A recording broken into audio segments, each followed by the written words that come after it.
Hi friends, Leslie here, and we are back at it again with another video today. Recently I made a 3D model for my pal Millie, and today I'll be walking you through my process, so let's just jump right into it. First things first, we start off with the body. Millie's got these big boobs and a pink skin tone, and I tried my best to emulate that in this model. Her eyes are also really big and stare deeply into your soul. They're more cartoony, and so I did like flat shading for most of this, as flat as I could get it.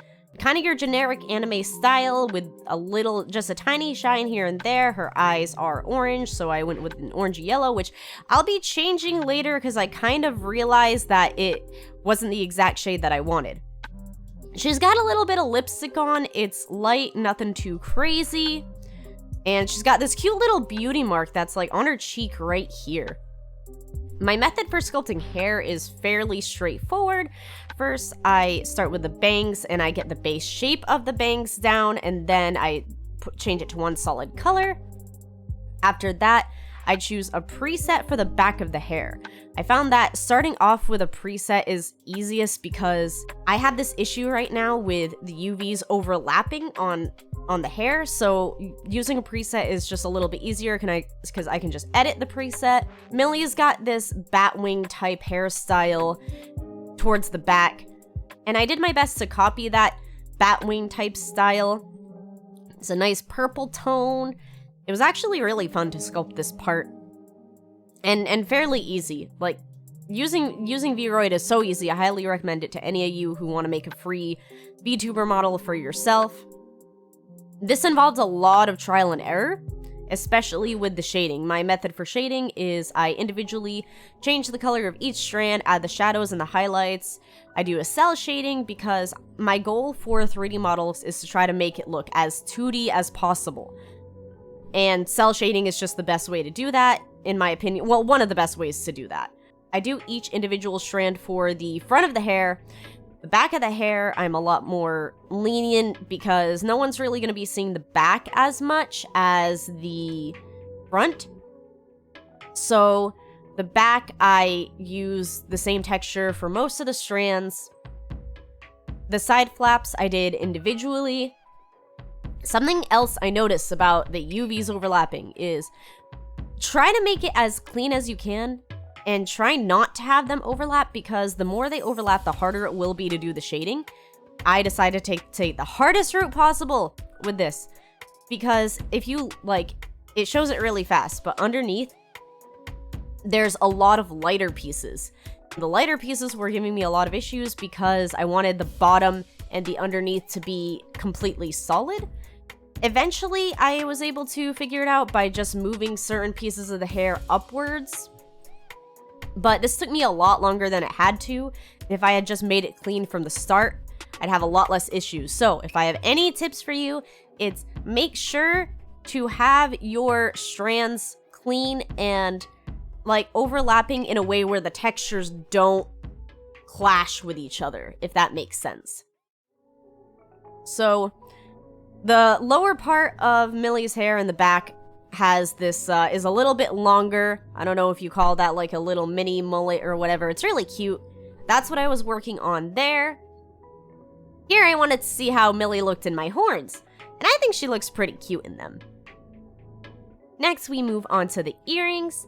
And the earrings were kind of a bitch to make. I ended up making a really tiny freehand hair guide, making, each of them individually. I'm sure there's an easier way to do this, but this works. I did it.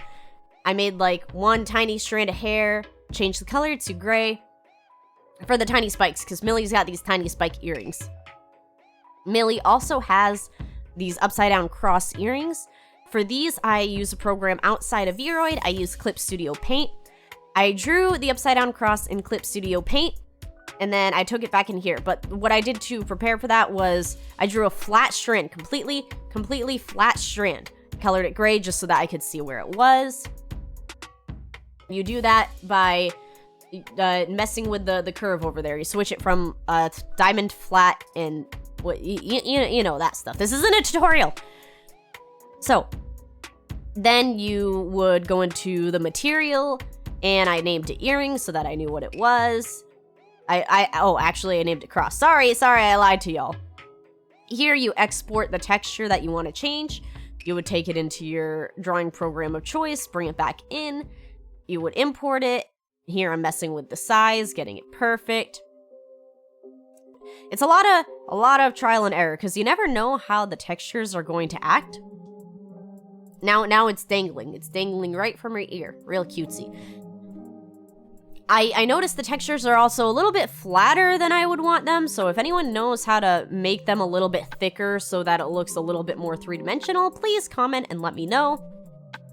The eyes weren't orange enough for my taste, so I quickly just made them a little bit more orange and added some eyeshadow and more eyelashes, because you can see here in Millie's model that she's got some thick-ass eyelashes.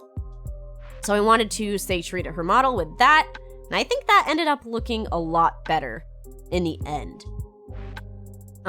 Again, less is more. Don't overdo it. Her scleras, I don't know if I'm pronouncing that right, the whites of the eyes, did more cell shading on that, having a light purple. When you're shading anything, it's good that you don't use a solid black and you use, you have a color to it. It just looks better. It's the fundamentals. So the outfit had to be the hardest part of this entire sculpt to do. I spent hours trying to find a good outfit, and in the end, I decided to just do a custom one to make things easier for myself instead of trying to copy her exact outfit, because this was a gift, it wasn't a commission, so it's not like I was, like, I absolutely had to, do the same outfit. So I did something that was fairly goth, something a little bit dressy, as Millie's character dresses, kind of fancy-ish, At least in the 2.0 model that Steele is making. Steele's a fantastic artist, by the way. The bottom of the shirt, I tried to emulate that Batwing pattern that Millie had in her hair so that I could just have it somewhere in the model. And I thought it would be cute to have a little spider web for the skirt to kind of have that creepy aesthetic that Millie has going on. And I think it ended up looking pretty good, all things considered.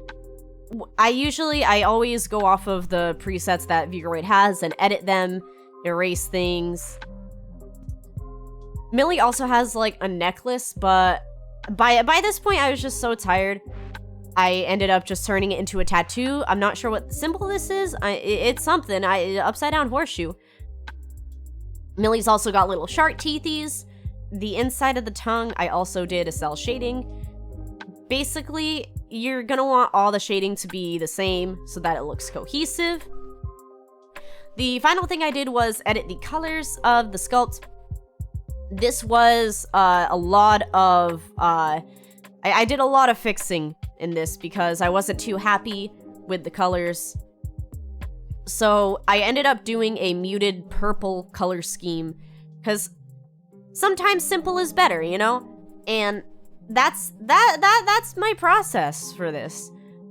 For the rest, I'll just kind of pop out of here and let you enjoy the rest of the sculpt. I'll also do like a final showcase too, so you'll be able to see that as well. Anyways, thanks for watching. I hope you like this, and let me know if you want to see more speed sculpts in the future. So, yeah, okay, bye, I guess.